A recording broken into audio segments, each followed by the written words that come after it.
with me again? Are you going to mess with me? Oh, now you're playing. All right, here we go. Okay, it's working this time. I think what happened was, excuse me, everyone. What happened was I unplugged the damn microphone just before it went live. So of course, when I plugged in a new microphone, the live was like, well, your microphone's gone. Doesn't matter what you plug in now. It's gone. So I'm back now, but the microphone works. Excuse me. Terrible behavior. Shocking, unbelievable, not okay. Really naughty, bad thing I did there. Very bad, naughty. A very bad, naughty indeed. I haven't brought anything to snack on either. But Dexter's here. Say hi, Dexter. No, he lick us. It's okay. That's what you do.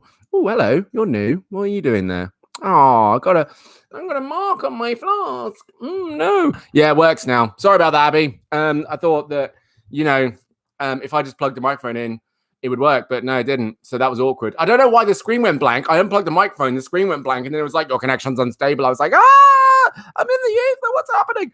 But we're okay now. How's Abby? How are you, Abby? And how is the weekend? How was the weekend? How's your bank holiday going so far?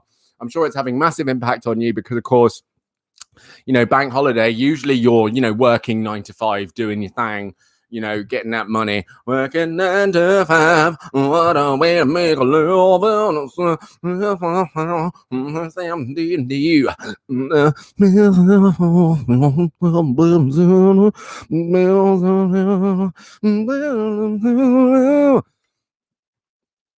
Remember what I learned? It wasn't there that one that I learned, which is volunteer. I think volunteer. I can't remember what it was. But yeah, you're good? Good. Excellent. As am I. I had a magnificent weekend. I got to actually go out and I was able to make friends with new people. And obviously, they were wonderful people. They were absolutely wonderful people, and really, I was so happy to meet them. Really happy to meet them. Just the, I don't know if you would be there. You probably would, but it was meeting people who were your people. You meet someone, you're like, you're literally it. You're everything that I want to have in my space as a human being all the time. That's what they were. They were like, you are just the best kind of human being that I would want in my life right now. Yeah, and do you know what, actually, Abby, over the weekend, I look at that some more and I was like, what's getting me down?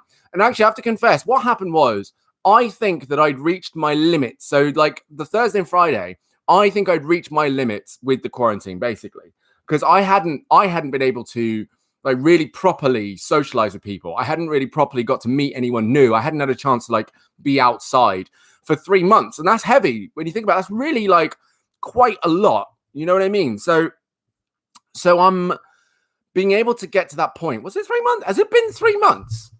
No, nearly. We're nearly in 3 months. Well, basically, yeah, isn't it? It pretty much is getting up to 3 months. And so, yeah, so I was basically starting to go a little bit stir crazy, and it was starting to have an impact on me. Because obviously I'm enjoying the lives and stuff like that. But what I missed was a human interaction, being able to go out and talk to people and see people and meet new people. And so actually, and this was all confirmed after I met these new people yesterday, where, like I said, they're so beautiful, absolutely beautiful individuals, great human beings. And then I got home and I just felt amazing. I felt great. I felt like all of that stuff from Friday, Thursday was gone. And I was just like, now obviously there's another timer ticking down, another fuse that's going short. But all I recognize is that if I just keep that social element topped up, then I'll be fine. But actually, I'm quite impressed with myself because I didn't think I would last that long. Being the person that I am, loving human interaction, loving to talk to people, loving to be around people, I didn't realize that I would have lasted that long. I didn't think I would. But actually, yeah, being able to do that for so long, I think it was working. And actually, it was also the monotony that was getting to me. So, my routine is get up, have 2 coffees, go for a run, come back, do a few bits and bobs, and then do a live, make some phone calls, do some work. And that was it. And I was really getting sick of that because basically this place I'm at here, This is where I do my work. This is where I do my live. This is where I do my podcast. This is where I do my gaming. This is where I do everything. And so my life literally existed here, right here in this tiny little box. And it was really, really difficult. So being able to go out and meet people, and not just anyone, but people that actually, I was really like, yes, you're not just any person. You're a good person. And I feel wonderful around you and at home and safe and great, which actually also made me feel at home and safe and great in the city I'm in, Bristol. I was just like, this is it. This is all I needed. This was all I needed. And it was perfect. It's socially awkward. You find it difficult to talk to people. Well, do you know what's interesting about that, Abby, is actually that I think that's going to be one of the mainstay symptoms after all of this, is that a lot of people will find themselves probably more socially awkward because a lot of us would have got rusty. I was actually nervous. Someone like me, I got nervous going to meet new people. Yeah. So the thing is, while you're even socially awkward, or you might find it difficult, you may still find that there's an element of you still needing that. Do you know what I mean? And I mean, as well as that, there's also just the element of the more you meet new people, the better you get at it, right? And that's always going to be a thing, unless there's like a deep-seated bigger thing. But I'm always going to say, like, whenever something's difficult, you just have to practice it. You know, practice meeting people, practice talking to people and stuff like that, and getting out of your own head. Because, I feel like part of social awkwardness or social anxiety is also trying to read the minds of other people. Right, you're trying to read someone else's mind, which is impossible. You can't do that. You're making a lot of assumptions and you're making a lot of calls that the other person probably will never make. So you're having a whole conversation with yourself about what the other person might be thinking, when actually their thoughts are probably exactly the same as yours. Maybe not, but they might not really give a shit. You know what I mean? They might be like, whatever. So yeah. So there's also that element of it. Well, yeah, exactly. And that's what I mean. So that can come from this part where there's an assumption coming from within you of how the conversation feels or looks, where you're running that narrative.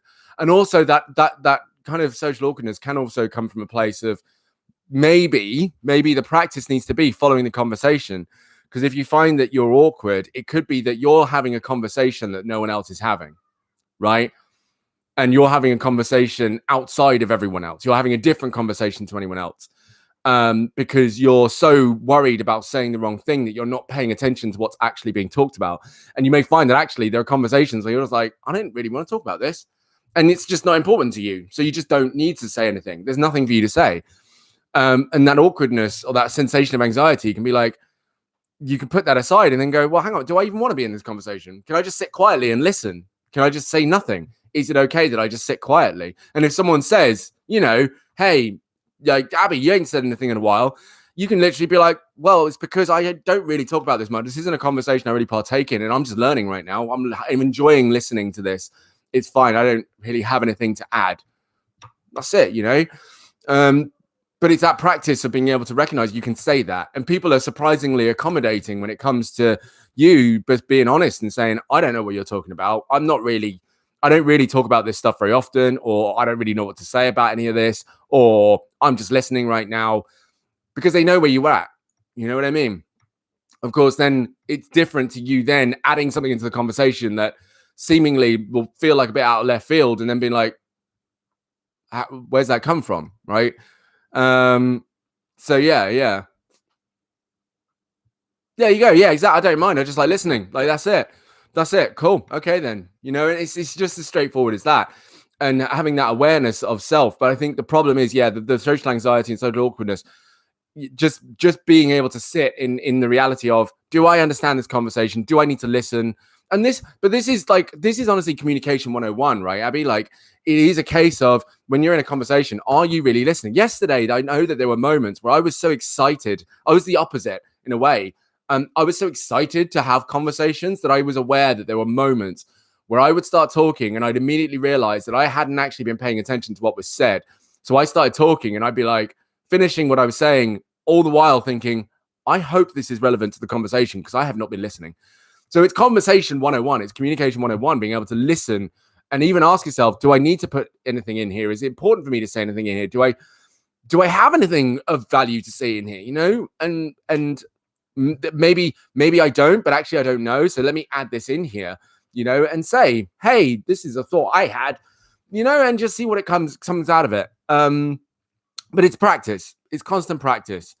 And I feel like, maybe yes, a lot of people have that social anxiety awkwardness before this, but it will certainly be something that I think is more of a thing after this anyway, because I think what's really spoken to me, and I knew this beforehand, but I didn't think that it would happen to me, was not being around people has a really slow, insidious effect on people who are used to being around people. Obviously, if we're naturally introverted and we don't want to be around people anyway, or if we're just, comfortable with it, really, really, truly comfortable with ourselves all the time, really, truly, then this is fine. But I know that I love working off other people.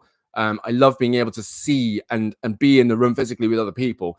So while this is also great because I'm getting your comments, and you'll notice actually, Abby, I don't think this probably is connected to the fact that if I don't see comments coming in, I do sometimes go like, hello, like, is anyone there? Because what I don't like is speaking into the ether. I don't like talking into nothing. I want to know that someone's there. So the comments are really helpful to let me know that. You can all literally just be sat there listening and enjoying it, or passively listening, just listening in the background and stuff. Yeah. But it's having that place in the conversation, really.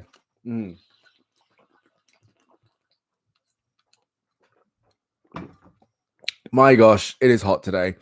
So hot. And I was actually, when I started the last live, I've stopped now, but right up until I've showered and everything, but I was still sweating. I showered, dried, moisturized, the whole antiperspirant, whatever. And I was still sweating when I started the first live. It's so hot. It's ridiculous. But I'm better now. I'm all right. I actually wanted to talk, because it's funny that Twigsy had mentioned. Well, the thing is about fans. Yeah, I get it. I probably will eventually bend over and get a fan, but one of the things about fans is that I do like the natural breeze, but fans, I think it's the use of energy that I'm not comfortable with, like the electricity. Like, I'm already sat here using a lot of electricity. Like, I've got 2 lights which use a lot of electricity. Lamps use quite a lot. Then I've got a computer, a monitor. Then I've got a webcam as well, and a microphone, which all use up different elements, of course, the keyboard and the mouse and da-da-da. And so I think if I had a fan in here, it would just get a little bit like, oh God, the level of consumption of energy that I'm using in here is not worth it. And also, I'm not sweating anymore. I'd rather just naturally cool down than have a fan blowing at me, because it feels like a waste. It feels like a luxury that I don't need. So I don't really use it. And it is expensive. That's what I mean. It's expensive enough already. That's why I don't really want a fan as well, because I'm like, I don't need a fan. It's not that hot. Like, thankfully, I can keep it quite cool in here. I close the blinds so the sunlight doesn't come through the windows. I keep the windows open so there's a breeze coming through here. Like, it's all right. Obviously, Dexter's happy, ain't you, buddy? Ain't you, buddy? Yes, you are. You okay, Mr. Pookie? Everything all right? Go on, say something to the camera. Say something to the people. Nothing. He's got nothing to say. There's nothing there. Nothing. Oh my God, I love those. Do you know what I mean? I've always wanted. I haven't seen one for so long. Every summer, I'm like, where do you get those things? But I haven't seen them since I was a kid, and they're literally, the handheld fans, right? The handheld ones. I remember back in the day, you had ones that had water in them, and you could spray water jets, and the fan would like blow a mist of water in your face, and it was lush. And I have not been able to find one of those ever since. Hang on a second. I'm going to handheld fan. Well, I bet they exist. I just haven't been looking hard enough, but I've always wanted one. Yeah, literally there. £2.33. Straightforward. Simple. Done. Done and dusty, bruv. And there's another one right there. Watch your tail, mate. You don't want that. You don't want that. Yeah, they exist all over the place. I don't want to get one. I really don't need one. But yeah, maybe when next time I go like out for a walk or something, I go there. He says meow. Did he say meow? He really wants to come up. He really wants to come up here. Wait, come on then. There we go. All right. Oh, he's up. He's up for cuddles. Yeah. Well, this is it. And you know what I was thinking as well? Yeah, I was thinking this actually like 10 minutes ago, because it speaks to a conversation that we had yesterday with my new friends about this element of freedom. I know that freedom's like a very much Americanized word and stuff, but actually over here in Britain, we just use different language. We're still very much the same. It's like rights. We say rights. It's my right and blah, blah, blah, blah. But actually, I think there's a huge confusion between, rights, freedoms, and necessity. And I think that's one of the big issues that we're facing right now. And actually, maybe what's put us in this situation is that we're so hung up with what freedoms and rights we have that we're not paying attention to what things we actually need. And obviously, the rights and freedoms are great. I'm happy we have them. But, right? But I think the whole point of rights and freedoms is that we can exercise them when it's necessary, not as a luxury thing. Maybe every now and then, sure. But even then, we got to consider, this is a right that I have. But is me practicing this right or freedom right now actually good, worthy, or necessary, considering all people and parties involved? Do you know what I mean? Like, we can have a freedom or right, let's say, to buy, in terms of some form of open market, we can buy really cheap food or really cheap clothing. But also that right or freedom is there at the expense of basically like sweatshops and people being paid heavily under, legal amounts and people being exploited for their labor and stuff like that. And so it's like, yeah, okay, we have areas of the world. Oh, God, my connection's unstable again. Hang on, I might have blipped out. 1 second. Hello, you. Hey, you. Oh, you're dribbling on my leg, are you? Thank you so much. Appreciate it. Oh, your fur is just everywhere. It's so gross. Let me know when I've come back. I'm just typing. There we go. The Frozone. Where is my spacesuit? Wait, that's not what he says. What? My spacesuit? What is it? My ice suit? I can't remember what it is. What's the suit? My super suit. Where is my super suit? Super suit. I think it's super suit. I think it's that. I think so. Is it back here now? Are we super suit? Yeah, it's super suit. There we go. Yeah, and so it's, I do constantly think about that, and I think actually it's also quite practical and understanding. I'm just blurry. That's fine. That means that it's buffering just slowly. But hopefully I'll come back to it. It is my internet connection. I've just been told it's unstable, which is annoying. But it's because it's bank holiday, so a lot more people are at home right now, which means the internet's going to be a little bit weighed down. So yeah. What was I going to say? Oh, it's gone. Freedoms, rights. Yes, there's a practicality behind it because it also speaks to how we spend money. And actually, this where freedoms and rights really come into it is actually looking at how we save money and how we spend money. It asks that question: do I really need this now? Yes, I can have, a water jet fan thing that blows my face and cools me down. That's awesome. But do I need that? Am I actually fine right now? Yes, I'm fine. I don't need that. So we can kind of put ourselves in that position. And of course, now, while it's, £2.50 in the big scheme of things, £2.50 is nothing. The more often I make that call and the more often I make that decision, it's not just £2.50, it's £100, it's 150, 250, it's 300. And over time, it's thousands, And next thing you know, I'm perfectly fine, living a perfectly comfortable life. The luxuries I thought I needed, I don't actually need. And I've also got loads of extra money that can be invested elsewhere in more important things when actually I do need them. So it speaks to that as well. And I did think, like, there's so much right now about rights and freedoms and stuff that's being, he is very happy and relaxed. He's so much happier. Look at this. Look at the way, you want to kiss? Oh, hello, buddy.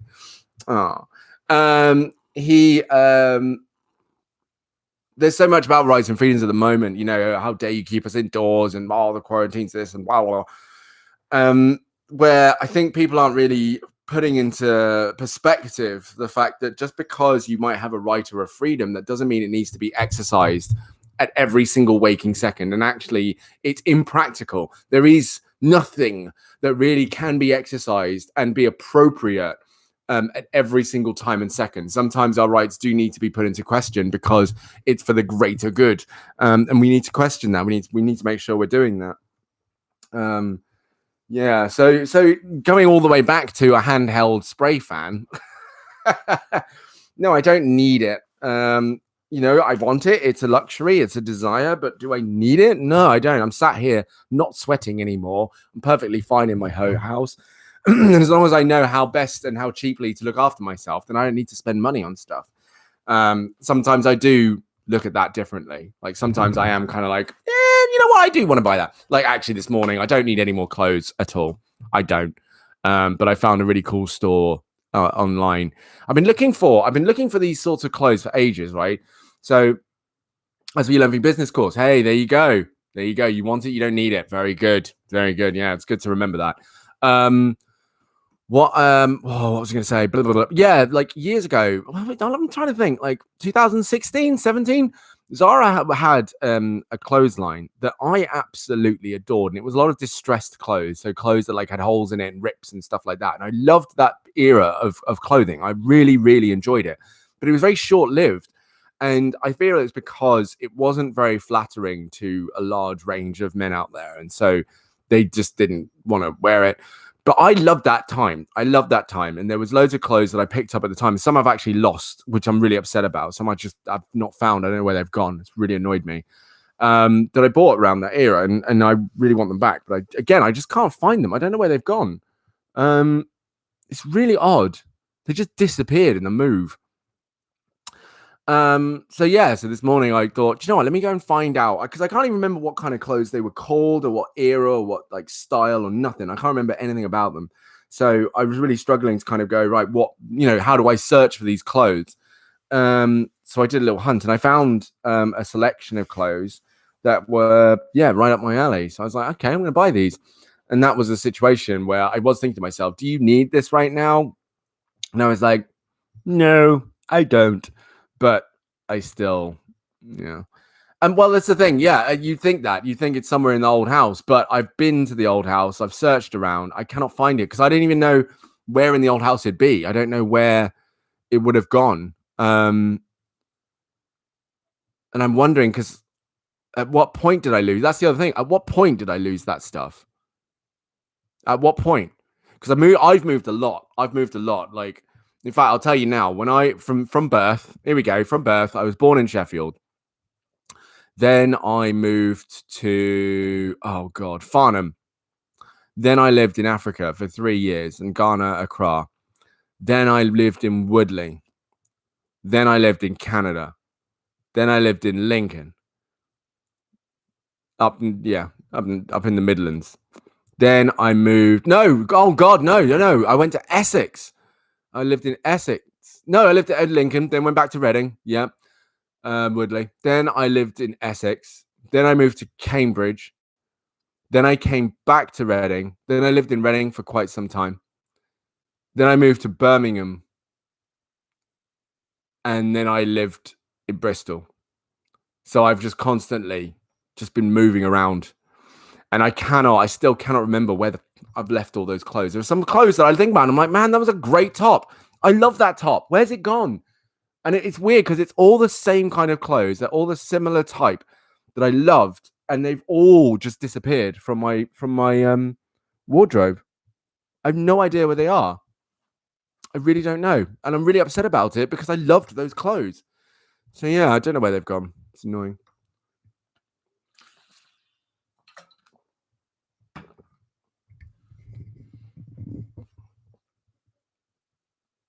Oh no! Oh, the Ghost DVD. What a shame. What a shame. That is a shame. The top is in Essex. You reckon? Nah, it won't be in Essex. No, because I bought that stuff after Essex. I remember I lost a lot of weight, and it was definitely when I lived in Reading. So it's somewhere in Reading, but I don't know where. But yeah, no, it was after Essex for sure. Definitely. I lost a lot of weight when I went to Cambridge, and I know it would have been around that time that I bought that stuff, and I loved it. I really, really, really loved it. It was great stuff, but it's all gone, and I'm just actually, wait a minute. Let me just do another quick search because I reckon I'm just not looking hard enough, to be honest with you. 1 second. Hang on, Abby. I'm gonna take a look at this and see. They got a free DVD. I know, it's rude. How dare they? I think that's just not okay, to be honest with you. If you ask me, I think it's just not okay. It's rude and it's mean and it's just no. It's just no. Really? That's it. Right. Ooh, what's that? This is fun. Is that it's out of stock? Yeah. So this kind of stuff does still out of stock. Oh, you're such bastards, honestly. Out of stock. Out of stock. Oh, you're in stock. Okay. Out of stock. See, all of the stuff now that used to be exactly the kind of stuff I wear, they no longer sell. It's really frustrating because I loved the kind of style of distressed clothing and ripped stuff, and some of it was really long and the material's really nice, and no, I really loved it, but it's just just don't do it anymore, and it sucks. It really, really sucks. So I can't buy it. And ASOS just stopped selling it. Boo, boo. We hate you, boo. Ooh, hello. What's this? I'm going to start shopping, Abby. No, oh my God. Abby, that's such a familiar thing. That's very highly relatable. Highly, highly relatable. I can relate. Yes. I excuse me. I've noticed this pattern. And I don't know. What do you reckon? What do you reckon the reason is that you lose weight and then put it back on again? Do you work out or exercise at all? Do you have like a routine or a thing? Because I know why. I've started to pick up on why it happens to me. But go on, you go first. What's been going on with you? Eh? What's happening with you, babes? Tell us the whole thing. Share with us the whole thing. What's happening? Tell us.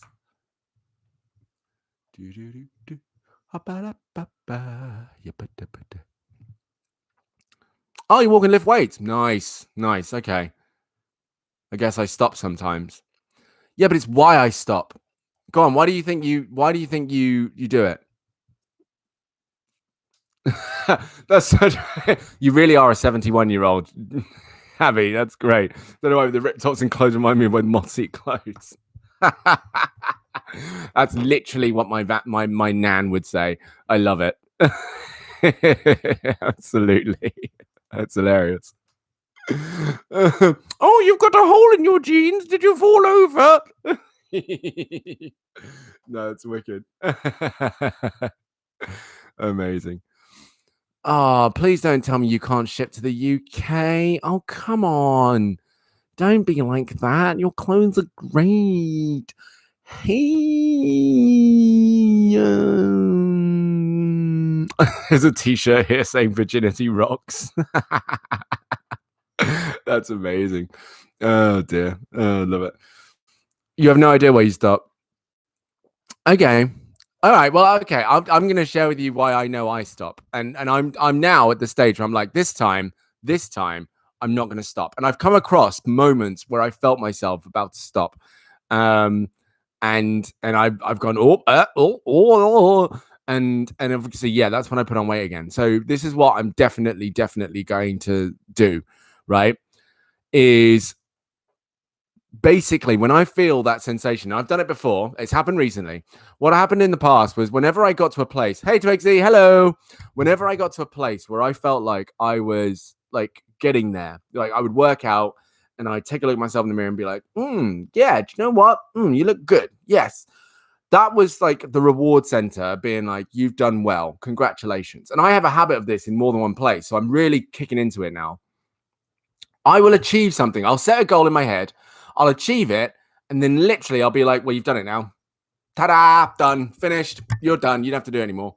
And of course, with exercise, it doesn't quite work like that because stopping is punishment. Like stopping is like, well, okay, but you're going to, you're literally going to go back to where you were. I remember I actually was at a really, really good place physically. Really, genuinely, I was in such a good place. And I got there and I was really happy. And then suddenly my routine fell apart. I just stopped because I realized I was in a really good place. And so I found myself putting on weight again. And I actually did put on quite a bit of weight. I got big again. And then it hit. I was like, oh, right. When when I get to that place, the whole point is not that not that you've reached the goal and then you're going to stay there. Because I also know, and I'm sure you know this, Abby, when you reach a point of fitness, you don't just, stop and then your body stays that way forever and you can eat as many burgers as you like. Like, you have to kind of keep sustaining it. But of course, the best way to do that is to build the muscle and build your fitness slowly in a sustainable manner, because you lose weight at a slower rate. I understand when you lose that weight, you gain weight slower. Sorry, you get fit at a slower rate when you build that fitness at a slower rate. So I'd work out, get in shape, look great, and then I go, boom, stop. And I realized I did this in so many places where I would hit a certain threshold and I go, this is where I'm at now. Cool, I can relax. And instead of pushing it further and going beyond, I would stop. And I do this in, again, so many places. So what I'm going to do is, and this is why when I had that conversation with Veronica a couple of weeks ago and I said, I don't feel like running, I don't want to miss it. And I get it. Like, it's like, it's fine. Run's a run. You're okay. This is what I mean. I'm like, no, when I stop or think I've done enough, that's exactly the point when I need to keep going. That's the point where I need to keep on moving. It's not if I think I've done enough, and I'm only talking about me here, certainly with fitness and certain areas as well. When I think I've done enough or when I think I'm good enough, I need to keep it up. I cannot just kick back and go, cool, I'll relax now. Right? That's not the point. That's not the point. And there are certain things where, yes, you reach a certain place and you're like, okay, I've done this now. I don't need to do anymore. But actually, there are some things that need the thing to keep moving, to keep ticking over, to keep going, to keep the momentum. And that's why a slow journey is helpful, because you're more likely to build the habits together. You're more likely to be able to stay the course and really feel like, you're really in that groove and that thing must happen on this day. Oh, hello, I pressed some buttons.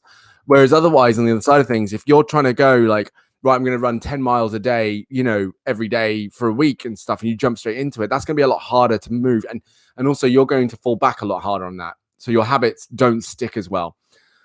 So I'm really trying to get to that place where basically if I reach a point where I'm like, oh, I've done really well here, that's where I catch myself and go, don't stop. You keep going.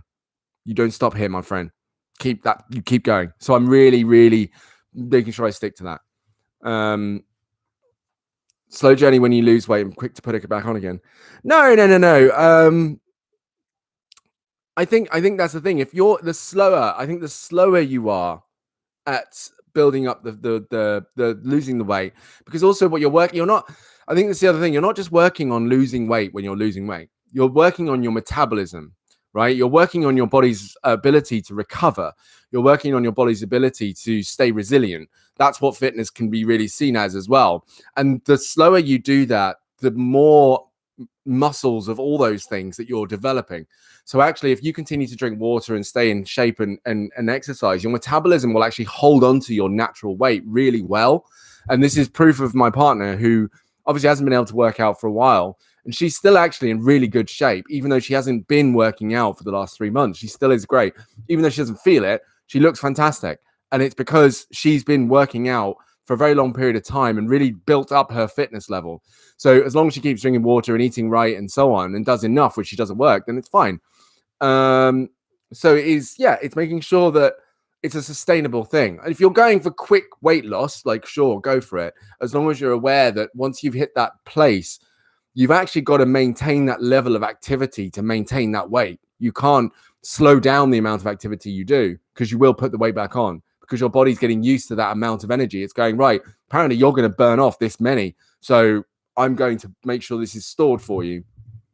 And obviously, as you get older, it gets harder to do. Your body's metabolism isn't quite as strong, etc., etc. But like, you can still lose weight. It's still possible. Twigsy, I'm not sure if it's because I'm not done growing yet or not, but I don't seem to be able to put on more weight. There can be many different reasons for that. Could be genetic, could be metabolism, could be God knows what. I know, again, I mean, it could just be youth. Putting on weight as a young person can be tough, certainly depending on how much activity you do, right? And how much you eat as well. So there can be loads of different reasons. Bear in mind, in the book From Good to Amazing, we read about weight loss and stuff, and how, there's an ideal body weight that you're at, which is, I think it's like biological or something. So there's a body weight and size that you are naturally at.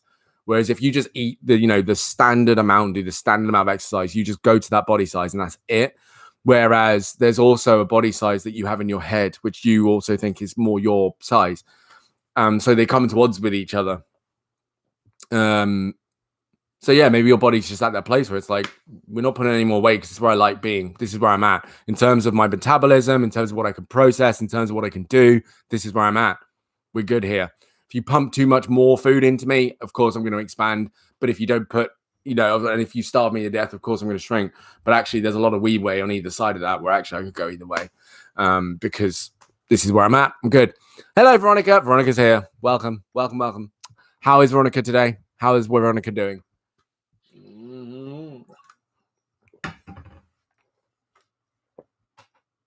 No sign of Ethan today. Interesting. No sign of them. I'm also going to pop into this book and see where we're at. Oh, I like this one. Here we go. I'm well, thank you, Veronica. I'm good. Thank you for asking. What can I update you with? Nothing really. No, I'm fine. All is well. Oh, what's happened with Abby? Abby's just gone, God. I don't know if that's the feeling. I mean, good. Okay, right, good. I don't. How are you? God. Oh, okay, then fine, cool. All right. Praise be. Yes, okay. Yeah, all right, thank you. All is good. All is well. I have a fair bit of junk, but also a fair bit of vegetables and fruit. And the only exercise I get is walking my dog, and my body never changes. Yeah, it could be it. I mean, your body could be balancing out right now. What could happen is either one or two things. Like you could end up, that your body, and again, it's all happen as you grow up and stuff like that. But if you're eating healthy food as well, and your body just found what's the word? An equilibrium. It's just found that place where it's just like, I'm getting enough of everything, so it's fine. It's fine. Yeah. Praise me as. No, you don't mean yes. You didn't mean yes at all. Don't lie. You meant as. Praise me as. And I haven't eaten breakfast yet. I'm a bit hungry. Looking forward to that. I'm looking forward to food. Talking about all this food, I'm hungry. I can feel the gaping hole in my belly, and I'm like, yeah, I could eat something. Right, okay. So here's the quote. Here's the quote today, and I think you guys are really going to lap this one up. You're going to love it. Expect problems, eat them for breakfast. Expect problems and eat them for breakfast. Yes, we love it. We love that one. I know that I think I've talked about that in detail. I know you guys have brought it up at some point, is this element of praise Abby. This element of praise Abby. Of if we are aware, right? And again, I definitely said this, knowing that bad shit can happen, right? Shit happens, we know it, but not giving it energy, but just knowing it can happen, knowing stuff, and just being like, yeah, of course that did happen. It's fine, whatever. Yeah. And I can think of the number of times where stuff's gone wrong for me. And sometimes it is frustrating, but that's actually the level of frustration I felt about something going wrong is actually more connected with what kind of day I'm having. It's nothing to do with how bad the thing actually is. It's really connected with how my day's going. That's what it is. If my day is going well and I'm in a good mood, bad shit can go down. I'm like, oh, that's a bit annoying, but hey, well, whatever. And I can deal with it and I can eat it for breakfast. But if I'm not in a good place in my head and bad stuff happens, it really hurts. And it's really much harder to deal with because I'm like, well, I'm already having a bad day and I need this now.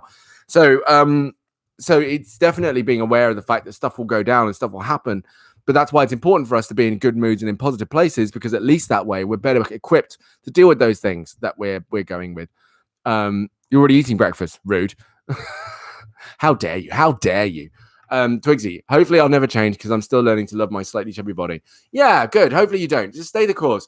And of course, that's the thing. So when you start to feel like, your clothes are either getting looser or tighter and stuff, you can have an idea of what you can do to kind of, outweigh it and things like that. And maybe, it's like, hey, I can eat more chocolate. Fantastic. I mean, don't, because teeth also is a problem. You actually want to look after your inner self a little bit. It's heart health, body health, stuff like that. So maybe it's like, hey, I can eat more fruit. I can eat a little bit more chocolate, but more fruit and veg. Fantastic.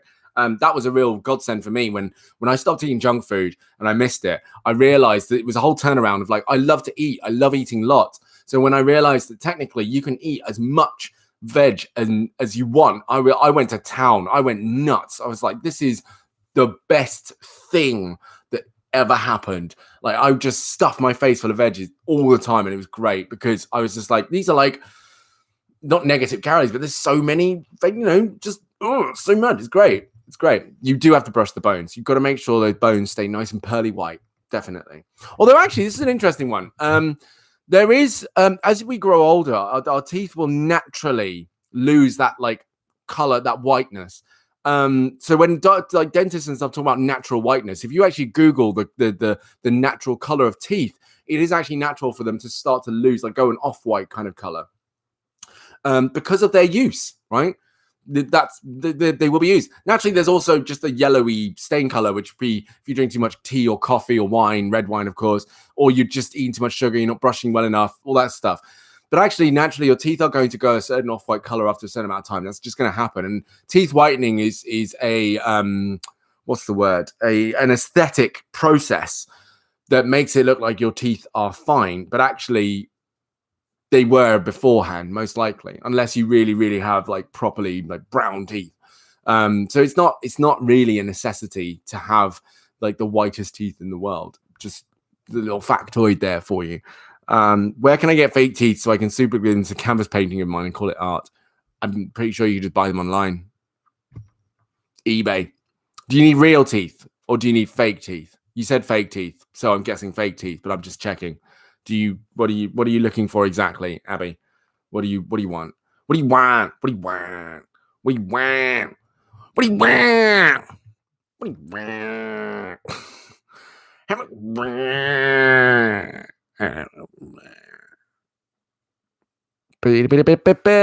want? If they turned out to be fake teeth, Wish.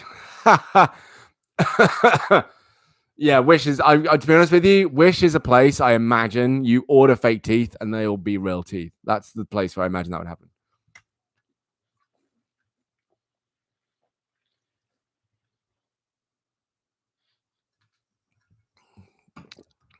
Wish is a weird place. I don't know if I like it or not. It's a strange place.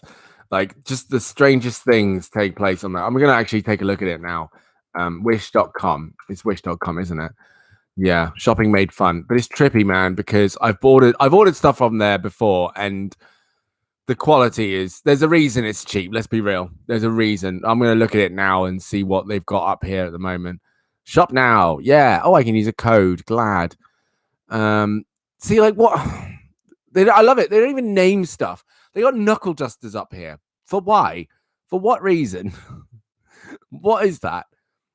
Also, technically, I'm looking at a lot of stuff that is related to what I bought before, and I, for whatever reason, cannot talk about that. So I'm not going to. But hang on. Can I? Hello. What's going on? Up. That's funny. What is this? What is that for, though? Oh, that doesn't make any sense. These are so weird. What? Like, this is like a 20. Like, yeah, okay. A 24-pound drone. I'm just not buying that from there. Like, it's cool, but I'm like, nah, man, I'm not buying that from you. Don't trust it. Absolutely not. Hell no. Muscle growth, hell no. Absolutely, you're not getting that. There's a really weird. It's the clothes that I'm more interested in buying from Wish, but I don't trust them either. What is this? Ew. Oh, an earwax removal thing. All right. A knife sharpener, which no. Controllers for Nintendo Switch. Just, yeah. But I don't trust any of this stuff because it must be so incredibly cheap in terms of the quality of it. Like, it'd break in seconds. Just rubbish. Really, literally. So it's great that it's cheap, but no, thank you. Some of these are funny. What's this? What on earth is that for? Hang on, excuse me. What?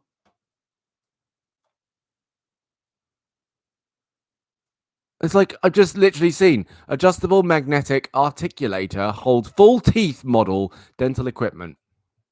No, I don't want that, but thank you very much. Oh, God. Terrifying. Just terrifying. For why? I don't want. What are you? Oh, that's cute. To be fair, I need to buy myself some of those. So actually, no, you have lost me to Wish completely, and I'm not watching at the messages.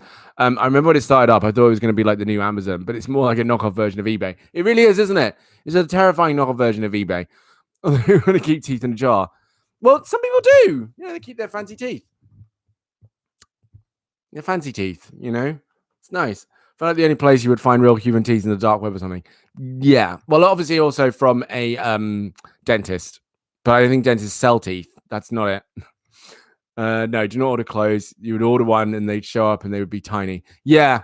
That's what I think. That's what's happened most often is every time I bought something that, I was like, oh, that's really cool. I want to buy it. One time I bought something and I've only bought it one time off the internet, and it was extra large as well. And I was like, oh, wicked. This is such a cool jacket.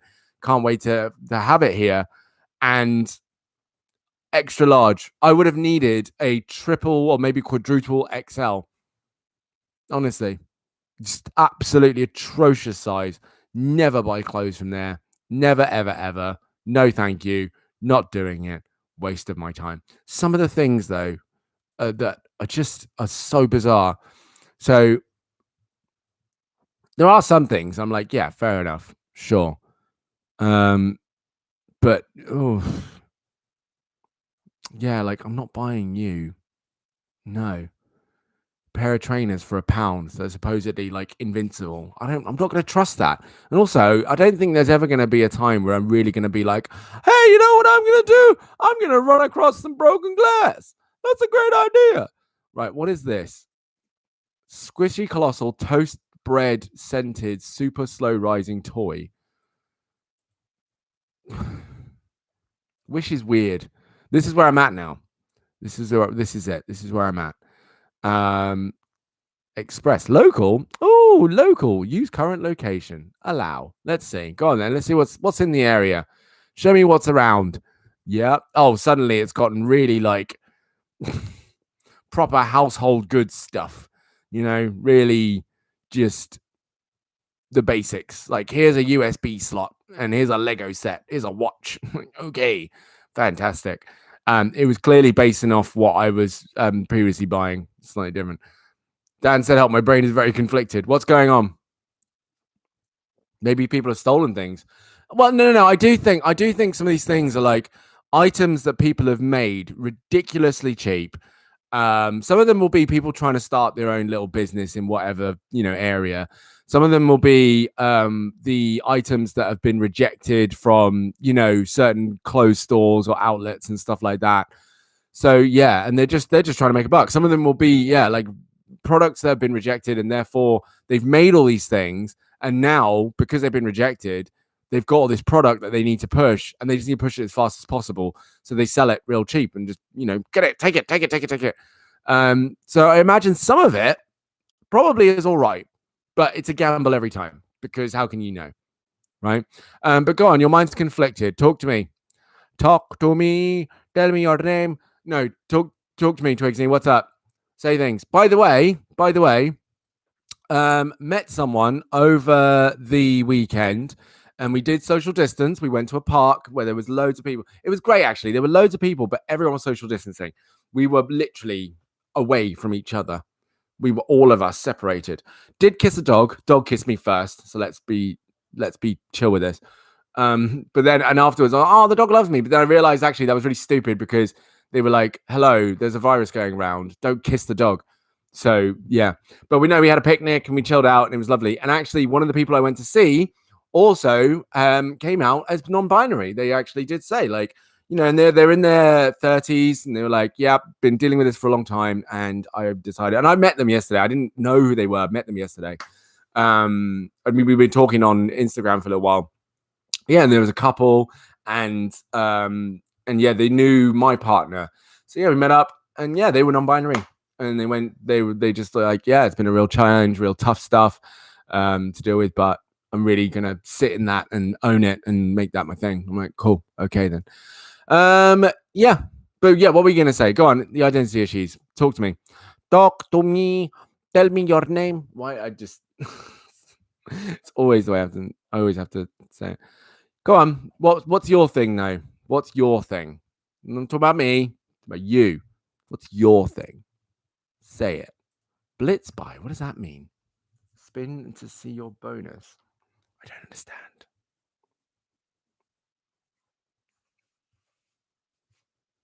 Okay. I'm listening. I've got to keep myself busy while, you do this. Oh, that's rude. I've got 10 minutes to buy as many things as possible. Don't forget to come back tomorrow and do it again. All right. Okay, cool. Fine. Ba-dum, ba-dum, ba-dum, ba-dum, ba-dum, ba-dum. What on earth is that for? Good Lord. Can you go away, please? Yeah. Okay. Thank you. Can you go away? I would like you to go away. How do you go away? There's a whole extra window in here that I just don't want on the screen, and it's cutting off a lot of what I can see. Twigsy, by the way, I'm still ready to hear what you have to say. Still ready. Totally ready. Here for it. Go. I'm guessing you're typing at the moment, which is fine. Yeah. Oh, God, they're trying to sell wax carving equipment. What makes you think I want that? Oh, it's so weird. What in the world got you to think, hey, you know what I'm going to recommend to this guy?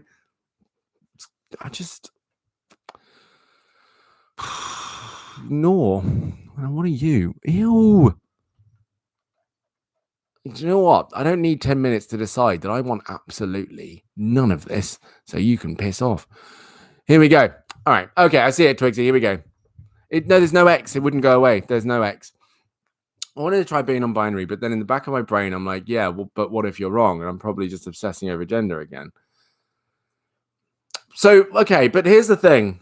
Okay, so no, Twigsy, what needs to be explored, right, is how you feel, why you, and it's a couple up, why you want to identify as non-binary and why you don't want to identify as either or, right? It's got to be a conversation of the two. And what do you mean, what if you're wrong? The thing is, actually, that's a good question. What if you're wrong? So what? So what? What if you are wrong? Because what you could be exploring is actually a feeling that you don't want to be identified as either or binaries, because on some level you have a problem with the narrative of either or. So for a while, I didn't want to identify as either man or woman. I really didn't.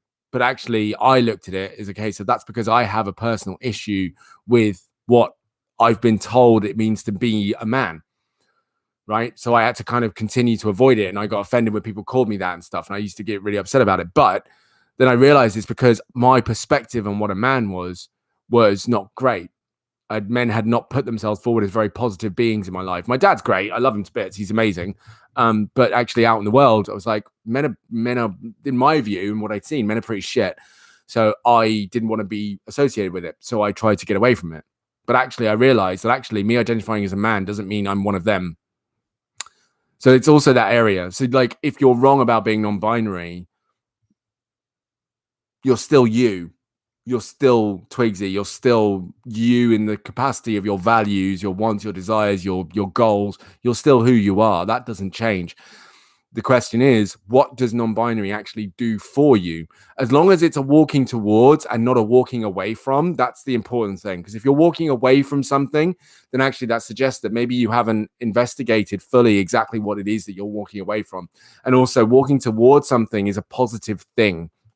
It's looking at, this is what I'm moving towards because I want to be part of this thing, right? But it's a complicated one because it needs that digging in of all of those elements and aspects.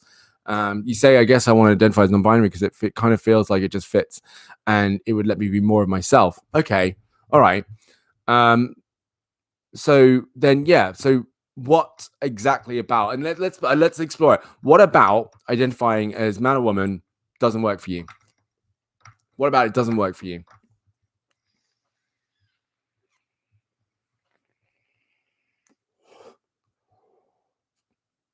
I feel like I really clogged this up. Actually, wait, is that... Oh, hang on a minute. I think I know what's going on here. That shouldn't be that color.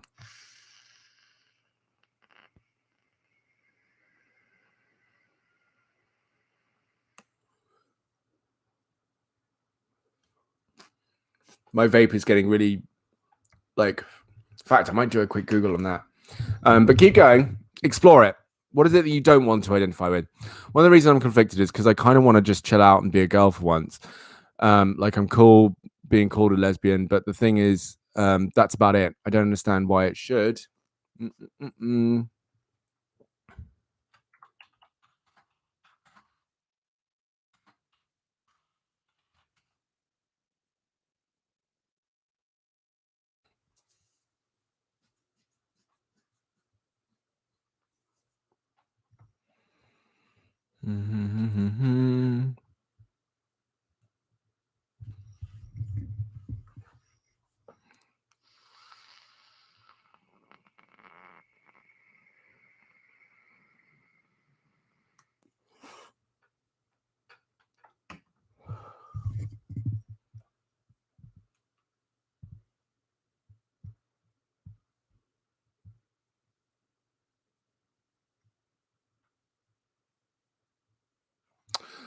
Okay. So here we go. I don't understand why it should matter that I'm a girl and then I get called a girl and get called she, her. But in the back of my head, when I hear someone call me, I cringe and I don't know why. That's something that's something I want to speak to. And it's only because, obviously, you know, my intention is for you to find, I'll make this clear. My intention is for you to find what fits you.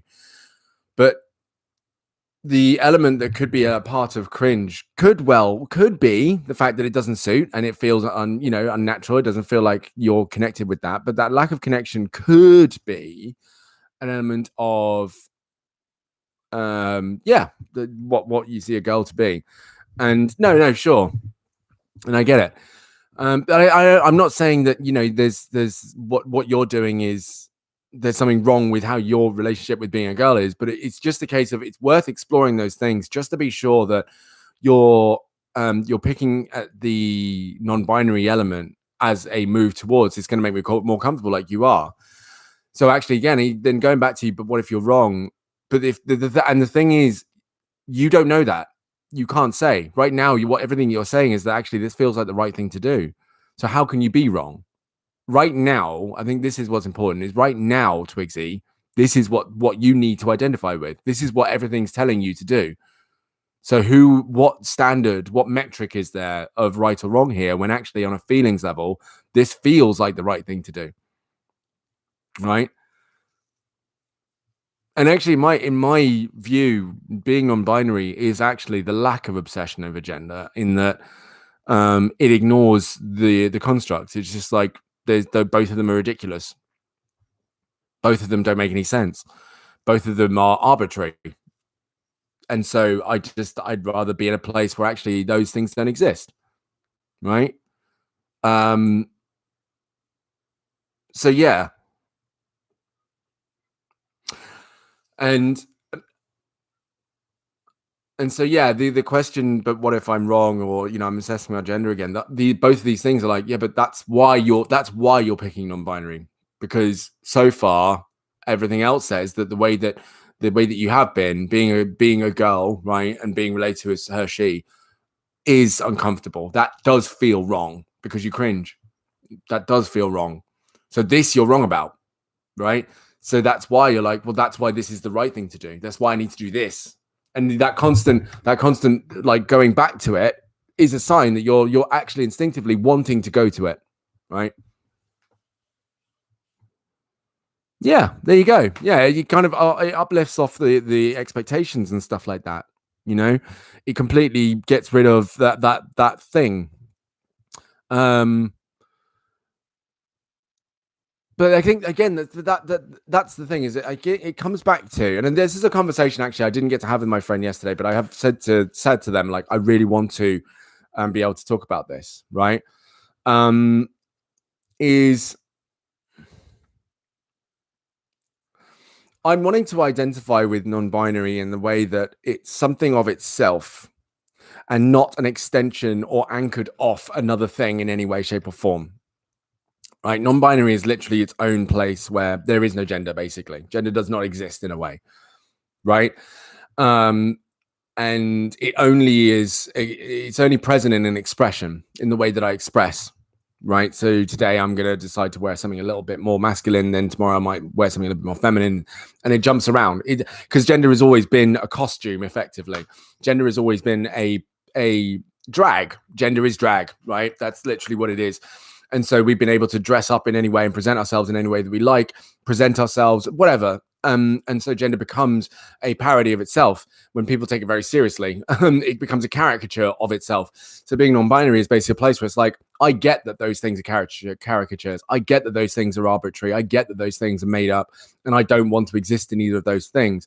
So when you're talking about being non-binary, you kind of feel like I'm throwing that gender out the window to make room for exploring myself and my personality, if that makes sense. It's basically taking it on so that you're not, it sounds like it's taking it on so you're not being weighed down by the expectations. Now, the reason that, again, I come back to this is because you being non-binary does not take those expectations away. You trying to escape any expectations so that you can explore some freedom, as long as it's like, I guess, as long as it's internal, as long as it's for you. Because I understand that if it's for you to be able to go, I'm not a girl or a boy, I'm just Twigsy, I'm going to go with this and roll with this for myself, that's it. And you're aware that people are not going to hold you to that standard, then fine. But if it's because people outside of you expect of certain things of you and you identifying as non-binary escapes that, then that's unfortunate. That's where I think it's like, no, because they're going to continue doing that. They're going to continue doing that. There's not going to be a sudden stop of like they expect you to be, because this is the thing, people are working off those really deep set back of the head biases, right? And it's the thing of, I see this, I'm responding to it, and they're going to be operating with that all the time. You'll see it because it's with the forefront of your mind and you're seeing it all the time, but they won't, because it's not in the forefront of their mind. They're just responding to you as they see you, and therefore they're going to be treating you that way. As long as you're able to then hold that space for you to be able to say to yourself in your behavior, your attitude, your language, I don't identify with these things, to alleviate the pressure I might be putting on myself to behave like any of these things, then that's cool. Like, do that, explore that in yourself. But the moment it's like, I want other people to stop doing it. No, it's unfortunately in this day and age, it's got to be acknowledged. Like, I can, for example, try and throw away the fact that I'm mixed race, right? I'm not black, I'm mixed race, I'm light skinned. So I'll be like, oh, well, I'm not as oppressed as others, and I don't get treated as badly as other black people do. And and actually race isn't much of a deal for me, and I'm not going to identify it. But actually some people will still treat me like shit because of my race.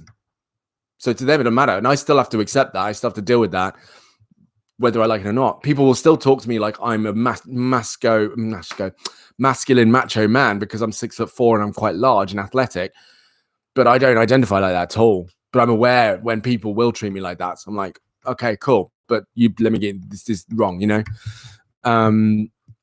So there's two conversations going on as well.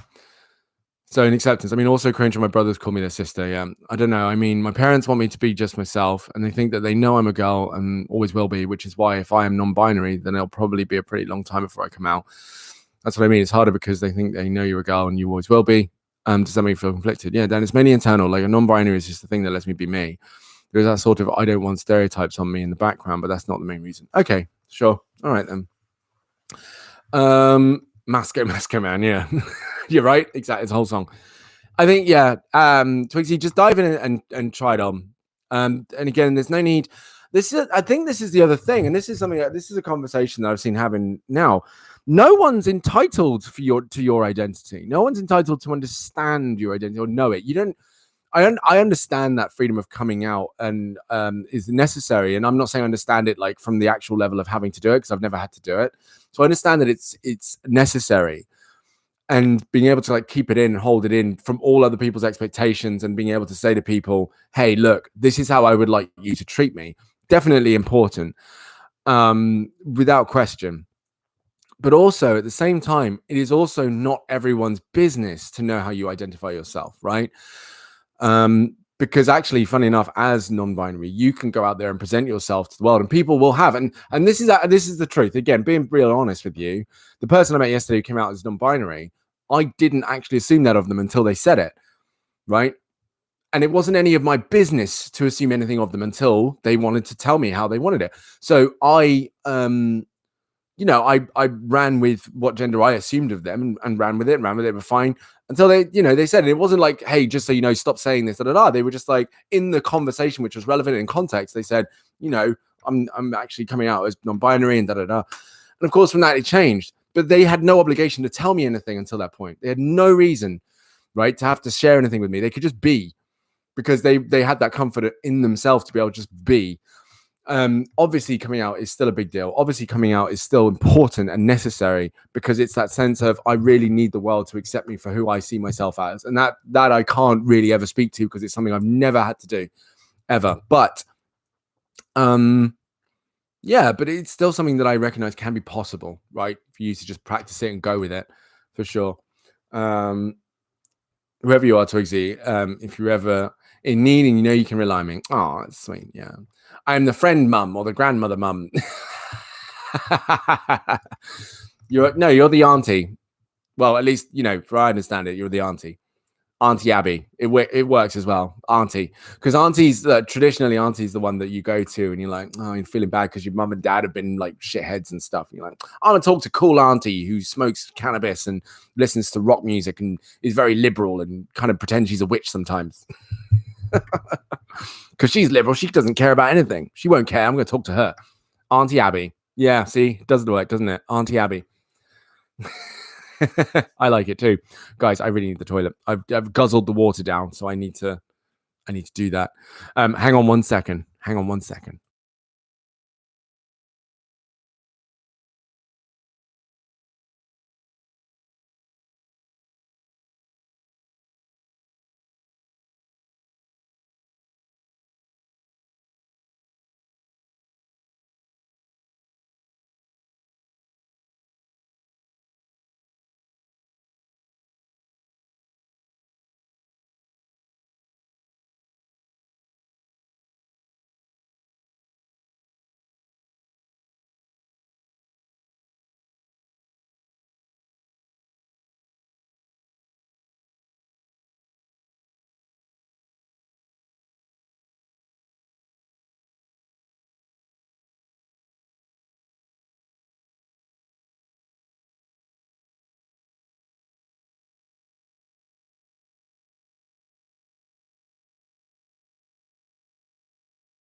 Yeah, well, we were talking about aunties in that Auntie Abby is now a thing. Auntie Abby is real. Hello, Ethan. How's it going? Welcome. Good. It's good to see you here. Great time to join. Apparently I smoke cannabis. Whose auntie smokes that?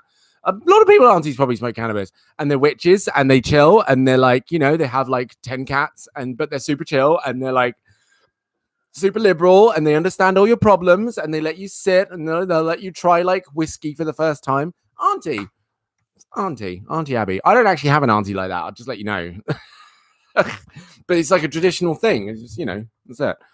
So also I feel like some of my internal conflict with the whole non-binary thing is just the fact that I'm struggling to accept myself in general because I've had all deals with gender in the past. And there's a lot of stuff I genuinely struggle to accept about myself. It might be, you better be sorry you're late, Ethan. Where have you been? Honestly, not acceptable. So Twigsy, I think, maybe that's another problem, is that there's a lot of things to work with. But the thing is, you in taking on the identity of non-binary, what you're doing is you're actually taking control of that, right? You're taking control of that element of understanding who you are and what you're about. You're in charge of it, because actually that's the other thing. You are in charge. No one else has agency over you, your life, your body, your mind, your soul. No one does, unless you let them, right? Which could be part of the issue going on, is that you're not aware or you're not sure about who has the freedom of choice over what you do with yourself. And actually, it's you. You can identify however the hell you want.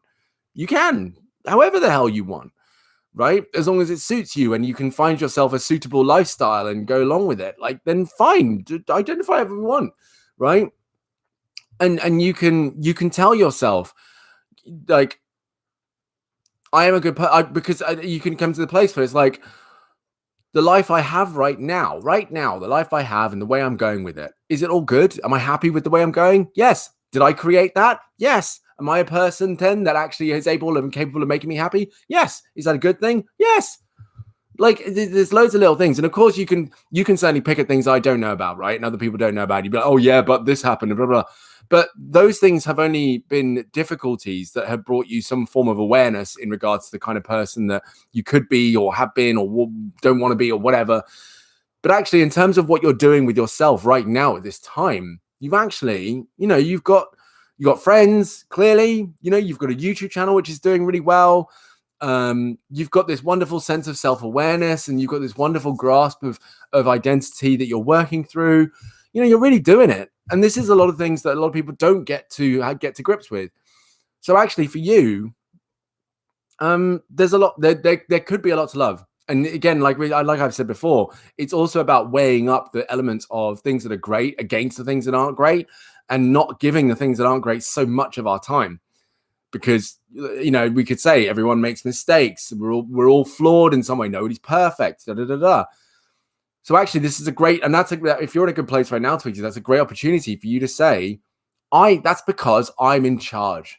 I'm in a good place because I didn't even realize that I was in charge, making the decisions to do the things that have got me here. But I'm in charge. So what would happen if I actually took charge of that? If I just said, I'm non-binary. That's it. That's it. I'm non-binary. I can come out to people when I choose to. I'll let them know when I want to. They don't need to know. It's none of their business, right? And I don't need to. Even if they ask me, I don't need to tell you that. It's fine. That's not any of your business, right? I can do that. It's completely up to me how I go about this. And it really is. You get to curate that however you want.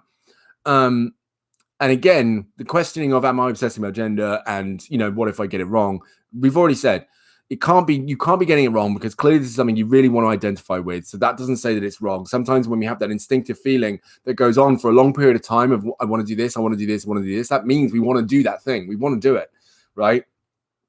And then the obsession about gender is the fact that maybe the obsession comes from this pulling away from non-binary, being like, yeah, but if I identify as a girl or boy and that's the agenda obsession. Whereas non-binary doesn't obsess about it. It's just like, I'll do whatever the fuck I want. I'll do whatever I want. And I'll be whoever I want. And that's it. That's where it sits. Because that's how I feel I want to be on the inside. And the obsession goes away. That's it. I literally am not in any of the constructs. So you're in charge of that for sure.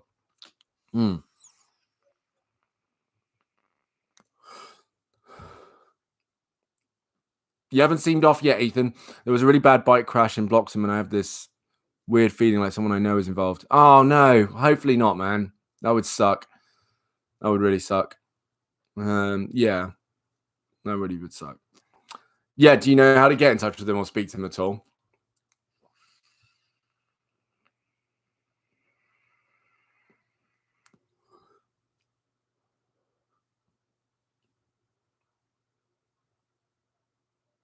Yeah. Well, I don't know, because I mean, thank you. There are certainly people out there who I feel are definitely in a better place to administer this kind of information than me, for sure. I think there are actual gender therapists out there who could do better than this than me. I only work with what I've got, right? And there are things that I won't be able to touch on because it's outside my personal experience. But I'm glad that this is all landing for you in some way, shape, or form. I'm really glad that it is. Thank you for calling me a gender therapist. I just want to have humility, because of course I think this is only a certain level of awareness I can share, because I've had certain elements of a similar identity crisis, but I don't want to act like I know your life. I'm the expert on your life because I'm not. You are, right? That's you. You got that. So I can only give you those areas there. I've tried, but messages ain't sending. Oh damn.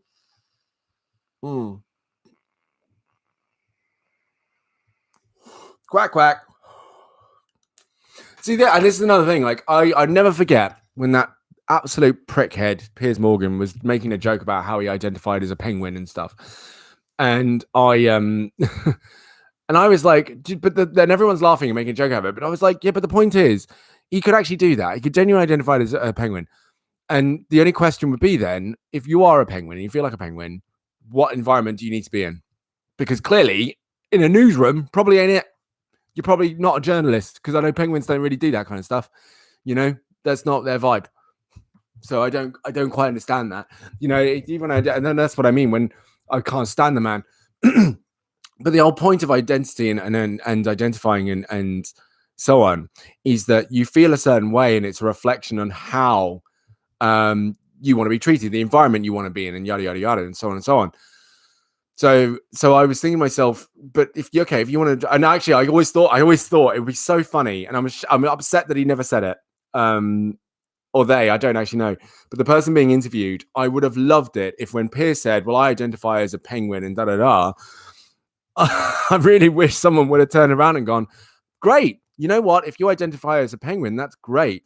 And do you know what really works for penguins in their natural environment? To be submerged underwater for hours at a time. So let me go find a bucket of water. Literally. I'll just find like some fish and start throwing it at him. Here you go. You identify as a penguin. There you are. Twat. But no, that also wouldn't have sent the right message either, because the whole point is the fact that coconut smells great. Yeah. I think that's it. When you identify as something, people will take their ideas, their very constricted ideas of what that thing is and how that thing wants to live, and then like enforces on it. So I know someone who's transitioned, and it's horrible because they transitioned from female to male, and someone close to them was upset about it, and so decided to really treat them like a male, like a really horrible, like toxic masculinity type situation. It was like, oh, if you want to be a boy, then I'll treat you like a boy. And it's just like, no. Now that's just being an asshole. Like now you're being an absolute twat, and that's not it. That's not the point. And it's really just, yeah, it's really horrific. I wonder what penguin tastes like. Probably, to be honest, probably like chicken and fish. I reckon it's got the texture of chicken, but it's softer and has like a fishy kind of ness about it. I've eaten crocodile, and that crocodile had like a chickeny fish and chickeny kind of thing about it, in that it was a little bit tougher than fish. It definitely was like a fishy flavor, but it was a little bit tougher than fish, and it was more like chicken. But it was delicious. It was lush. It was really nice. That was when I was in Florida, and yeah, that's what I remember. But I remember penguins probably because of their environment. Most likely, sea creatures will taste salty like fish. They'll have that saltiness thing because they're sea creatures. So it'll be like literally they've been marinating their whole lives in salt water, so they're going to be naturally salty, and also salty because they're being eaten on a plate and not being the grand predators that they are. But no, penguin. Yeah, I imagine penguins meat's actually really fucking tasty. Goat's good. Well, goat's a traditional Jamaican meat, so curry goat and stuff like that. Goat's amazing. Yeah, so good. Kangaroo does taste like beef. Yeah, I've not had. Oh no, I have had deer. Deer just tastes like beef to me. You know, they all just taste like beef. But I imagine penguin tastes really good. Actually, I bet penguin tastes lush. I wouldn't want to order the murder of a penguin, but the problem is I'd want to eat a penguin, so it'd have to be already dead in front of me, cooked and ready to go. But the problem is me consuming that almost opens up a market of eating penguin, because what I wouldn't want to do is tell everyone how great penguin was, and then suddenly everyone wants to eat a penguin because I said how good it was. And next thing you know, now me eating a piece of penguin has caused the genocide of penguins because everyone wants to try it. That would be terrible. No, I don't want to. I really would love to eat a penguin just to see what it tastes like, but I don't want to eat a penguin because it would cause hysteria. We've eaten enough things on this planet. This isn't it. Exactly. That's how animals go extinct, because we eat them. We need to stop.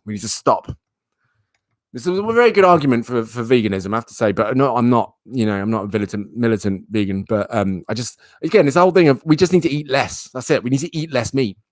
I've cut down my meat consumption massively, and it wasn't actually anything to do with veganism. It was the fact that eating meat got really expensive, really expensive, because I just eat it. I ate it at such a rate. But yeah, I don't know, actually. I think shark will be illegal in certain places. I don't think I've had shark. Hang on. Is eating shark legal? We're going to find out. Shark fin is banned in 12 US states, but it's still on the menu. Is it legal to eat shark? This is in the US. Can we please? Okay, UK. Illegal. It probably is illegal in the UK, actually. It is not illegal to buy certain types of shark in the UK, a shark fin, so long as the traders adhere to regulations. Despite high-profile campaigns backed by celebrities Jackie Chan and David Beckham to stop people eating shark fin, demand for the luxury food remains high in East Asia. Britain has exported more than 50 tons of shark fins. Oh, my God. Exported! So we're actually... Oh, wow. We're the ones doing it. Deary me. Oh, no. When was this? 2019. Fish and chip shops in UK are serving endangered shark meat. No. A new study used DNA testing to reveal shark meat being sold under generic fish names. Oh, God. The UK really needs to stop. We've done this too many times. Literally. Do you remember several years ago when we were selling horse meat just in packs? We were just literally putting horse meat in packs and selling it as beef. Oh, God. And the part that annoys me is we're laughing at like environmentalists, or calling them hippies and tree huggers and stuff. And yet sometimes they're absolutely bang on. We're like just killing animals left, right, and center and putting them in meat and calling them something else, which is illegal. That's illegal. That is massively illegal. Massively illegal. It's illegal. There's no massively or not so massively. That's a bit illegal. No, it's illegal to sell a product to anyone as something that it is not. That's not allowed. It's a felony. So the fact they're selling shark fin, and I'm just like, oh, for God's sake. Sometimes I do want to be a hippie and just be like, you corporate bastards. But then I sit here with a blue microphone, 2 lamps, gaming laptop and everything. And I'm like, I can't really argue against it. I can't. I'm a sucker to this shit. It's terrible. I could never be a hippie. I wouldn't thrive in any way, shape, or form. Yeah, we are the ones getting rid of sharks. That's why it tastes so good. Well, I mean, it could. The scary thing is, it could well be, right? It could well be. Because shark fin, I know shark is a tasty dish. It's really tasty. So yeah, I didn't know that. No, but the problem is now we don't know which ones. So now we can only go with every single fish and chip shop in the country is selling shark fin. When actually it's probably like 5 or 6 or 10, but not every single one of them. But it's hard to say, isn't it? So I was raised from birth to be vegan, so I've never eaten meat. And to be honest, just looking at I thought I said looking at you smelling meat. I was like, when the hell have you seen that? Looking at smelling meat makes me nauseous. Yeah, fair. I understand that, actually, because meat, taking it for granted growing up eating meat, I've never really considered it. But then I had a childhood friend who was vegetarian because of the texture and he didn't like it. And that woke me up to this idea that, yeah, meat's not something everyone likes. And then growing up in more, my partner's vegetarian, and yeah, like meat just makes it feel gross. And I get it, actually, because actually looking, you know what I mean? Like, beef. Yes. I get it, because actually, yeah, sometimes I look at meat and I'm like, yo, this is just gross, but it's tasty. You season it with the right stuff, but it's gross. Like, you think about it, like, yeah, ugh. But I couldn't hate meat. I could never hate meat. And I'm not going to go into like, oh, it tastes so good. But well, actually, yeah, that's it. That's it. That is it. That's it. It tastes good, and the way that you can make it taste the different things, the juiciness of it, it's lovely. It's really nice, and it just it's great. It's on barbecue, the whole thing. So it actually becomes an experiential thing. It's not even like a necessity. It is an experiential thing, which is why I was able to cut down on the amount of meat I ate, because I was like, this is a mad luxury, dude. Like, this is not an essential part of your diet. You do not need. You will survive without eating meat all the damn time. Cut it out. Like, chill. So I did. I was able to, and it's not bad. It's gross, but I'm still going to eat it. Yeah, absolutely. But okay, I don't actually smell the meat though. I don't smell. Raw meat smells disgusting. Are you mad? Raw meat smells gross. Like, cooked meat smells amazing. Cooked meat smells wonderful. Raw meat smells like sickness. It smells like being terminally ill. It does not smell good at all to any extent. No. Ooh, oh God, it's horrific. But that would be a natural process of understanding that, it does smell bad. And of course, that's like a biological warning sign. If something smells bad, we generally don't want to eat it because it smells bad. So it's kind of a warning sign. Whereas when it smells good, it's like, hey, let's go eat it. Raw meat smells of blood, literally. It's, oh God. I'm not going around Tesco sniffing meat. That would be weird. I feel nauseous thinking about it. Oh, it'd be so weird. So weird.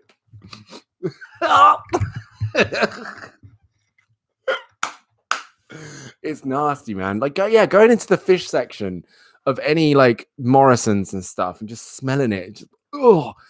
It's really not. Well, actually, no. Fish is passable because actually, it's because it's cold. Cold fish is just like, ugh. Cooked fish is great. I love the smell of cooked fish, but cold fish not so much. But the thing is, cold fish smells like cooked fish. It's just warmer. It's just a warmer smell. It smells exactly the same. Fish is fish. But oh God, stop throwing up. I will, but I have to stop thinking of smelling meat now. Twixie's put it in my head.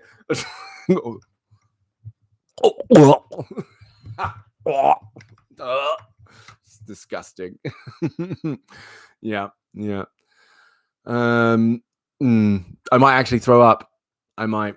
It's disgusting. It's so gross. Raw meat, why? Oh, hang on. Oh God. Oh crap. Oh yes, I owe money. That might actually, I need to get going. Right, right, okay. It's Monday, which means we're going into the art of being brilliant. We're reading it now, okay? Which means I'm going to put this down. We're going to finish off, okay? So let me put that over there, and then pop you down here, and we will get to it. Right, how much of this? Hang on, wait. I'm just doing live. I'll be right on it. Okay. I can imagine that was imagine that was the actual line. Hi, welcome to Tesco's. At Tesco's, you can smell a wide range of meat. Get me away from it! Oh, I can't do it. No, we're not doing it. Right, what chapter? Chapter 3. Chapter 3 is a doozy. All right, we're going to read chapter 3 and then call it a day. Oh, and there's some work in here if you want. So get yourself ready. When we get to the end, it looks like there's some stuff for you to do. So we'll get there and then we'll see what happens. And then we'll go to chapter 4. Okay, so where are we up to? Right. Quite a lot to get through, so we will get through it. Here we go. And you guys are obviously going to talk amongst yourselves. I love it. As soon as I start reading, one thing I've noticed, and I've tried to kind of be cool with it, is that it very much turns into a classroom environment I really can't stand when I'm talking and other people are talking. But technically, you're not talking. You're just texting each other and having a little chat. But it's different because we're live. And I realize in live streams, that's happening all the time. Lime time rhyme. It's happening all the time, constantly in live stream. People are just talking amongst themselves in the chat.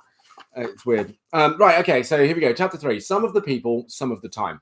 In which we count down to death, get addicted to bad news and curse the dastardly British summer.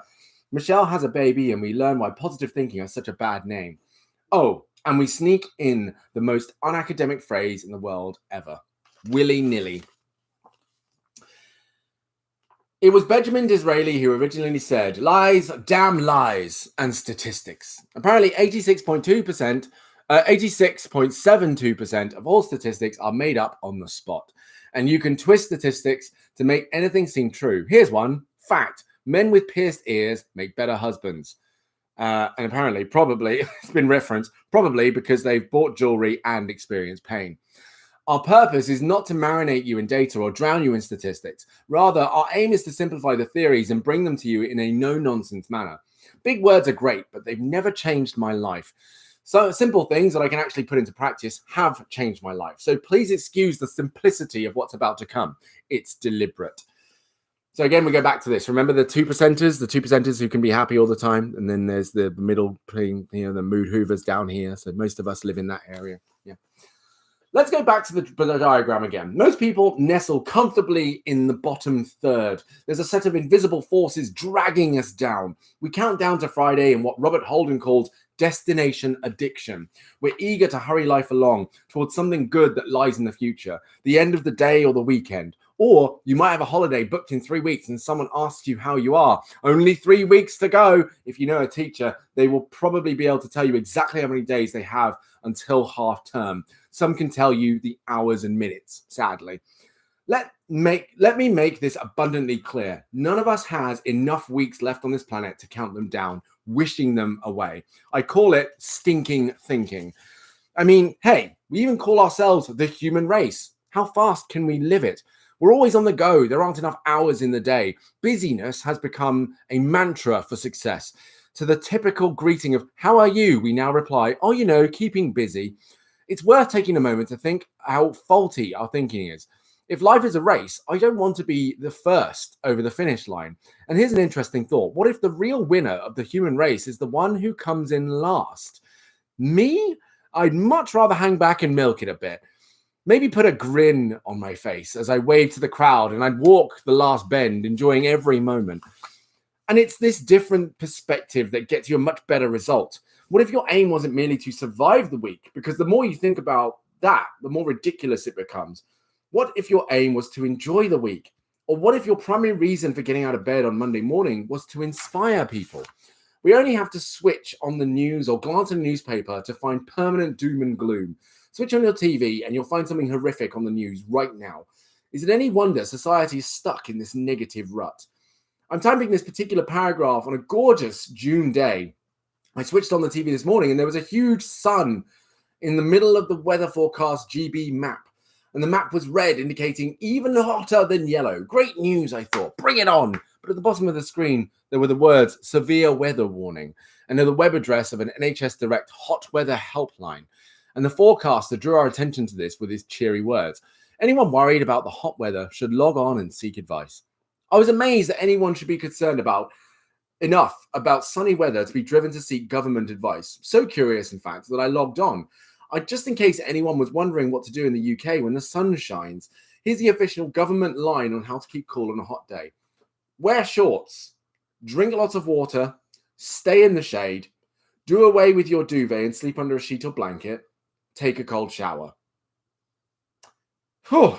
I don't know what I've done without that advice, except wear shorts, drink a lot of water, stay in the shade. It's no wonder that we get panicked by a spell of sunshine. The fact is that the vast majority of people are a million miles away from feeling as great as they could. Positive psychology doesn't say that the majority are depressed or sad. It's more that we're living life fast. But are we living it well? We reserve feeling brilliant for short bursts when the sun's out. Our Friday nights, or Friday nights, they're great. Or when meeting goes well. Or it's half term and your journey to work is 20 minutes quicker because there's no traffic on the school run. Our natural habitat lies in the bottom third and we visit the 2% heights occasionally. Almost at random, we've met delegates on courses who've been in the bottom third of the diagram for decades. This doesn't seem to make them sad or horrible people, just as I said earlier, and I can't think of a better word, they're just stuck. Being negative has become a habit. They don't even know they're doing it. Let's give you a concrete example. My good friend Michelle. I sought permission from Michelle to tell you this, and she remains a great chum of mine. But for the 3 years we shared an office, Michelle's catchphrase was nightmare. That was pretty much it. She'd slope into the office in the morning, rolling her eyes because she had better things to do than come to work. How you doing today, Shell? Don't ask, she'd retort. Nightmare. Shell wasn't depressed or suicidal, merely a bit stuck. In Shell's world, the weather was always too cold, rainy, hot, windy, too something. Never brilliant. The phone would ring and she'd sigh. Phone's ringing again, that'll be a customer. Nightmare. This is how stuck Shell became. She eventually settled down and found a decent man to share her life with. They married and had a son. Michelle proudly brought the 8-week-old baby into the office so we could all grin and coo at the loveliness of her son. She cradled her little boy in her arms and couldn't help but have a huge grin on her face. Michelle had grown up. Shell, I exclaimed, beaming from ear to ear. You're a mum. I know, she sighed. Nightmare. Why didn't Shell's demeanor and language demonstrate a joy at her good fortune?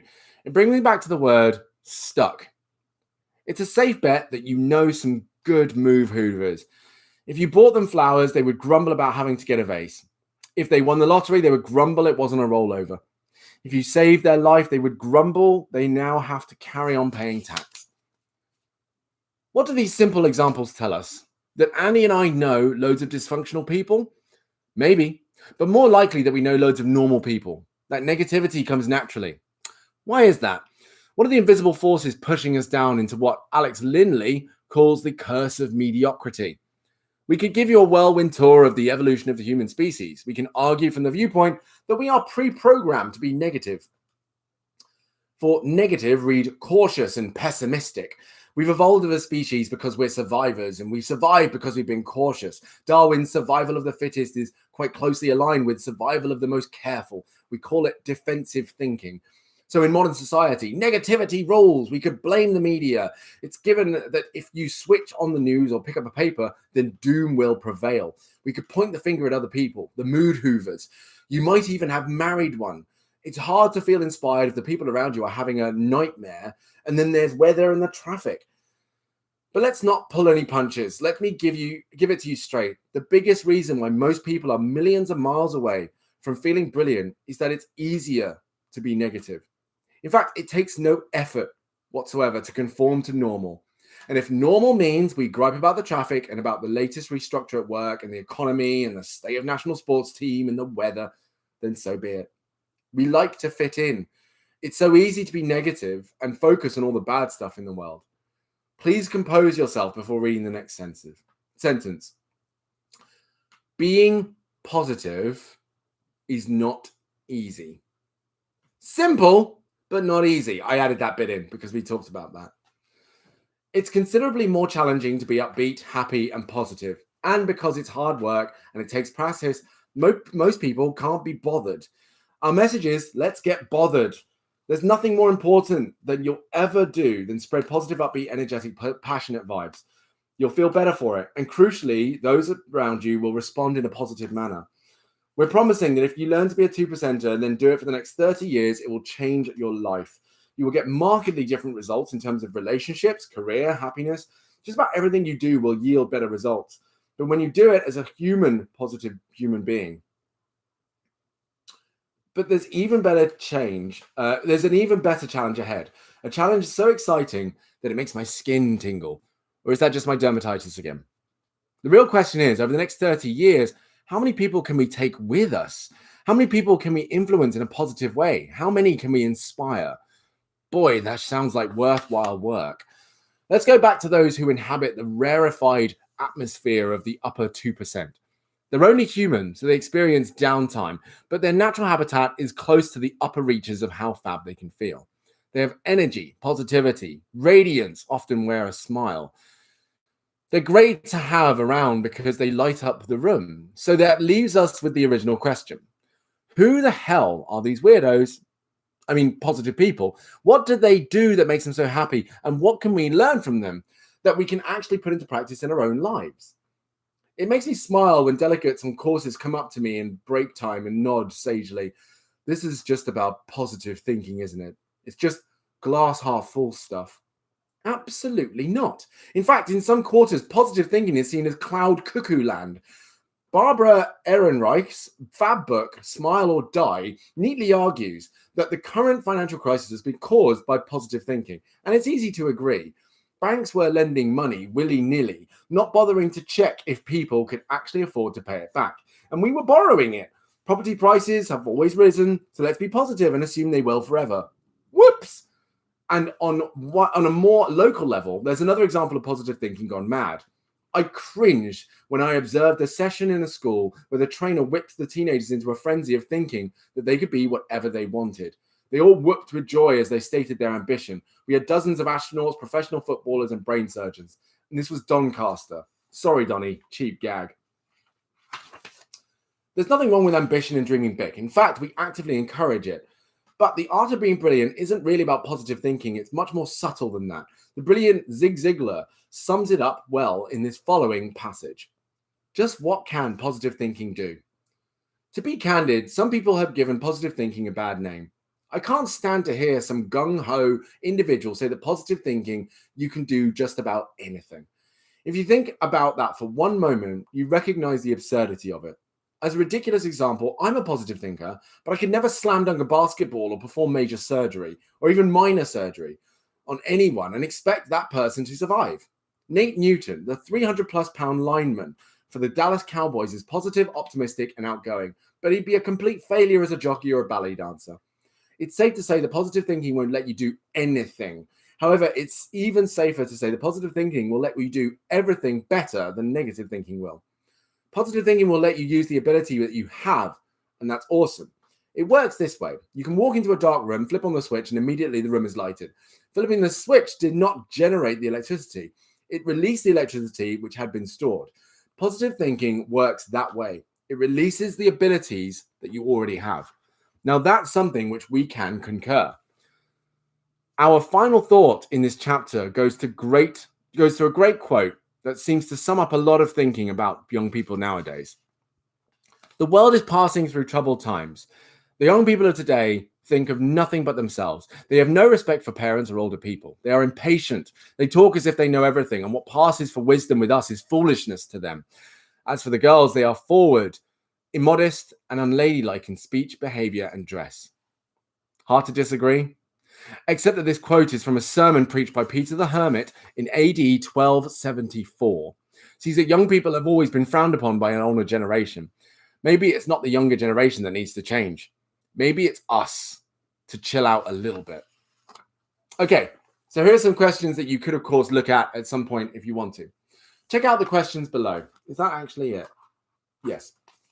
What would you do if the world was going to end 1 week from today?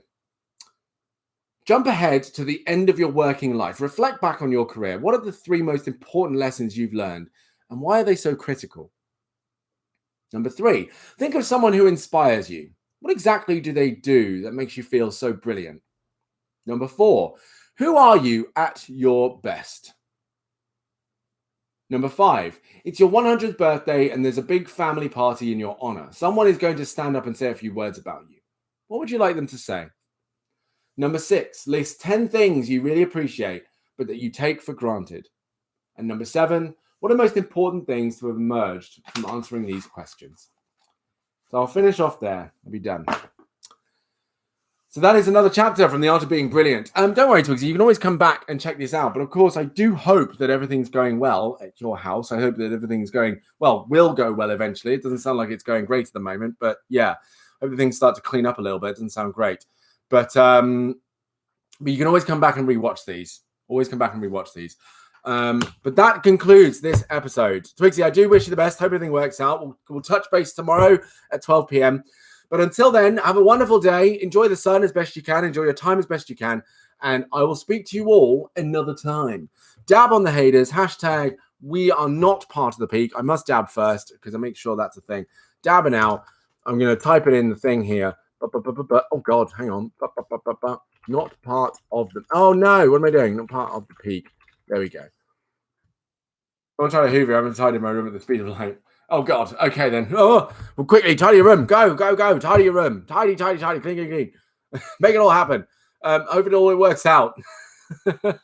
Dear Lord. But yes, exactly. Hashtag not part of the peak. Dab it out for all the people out there. And yeah, I'll see you all tomorrow. Later, y'all.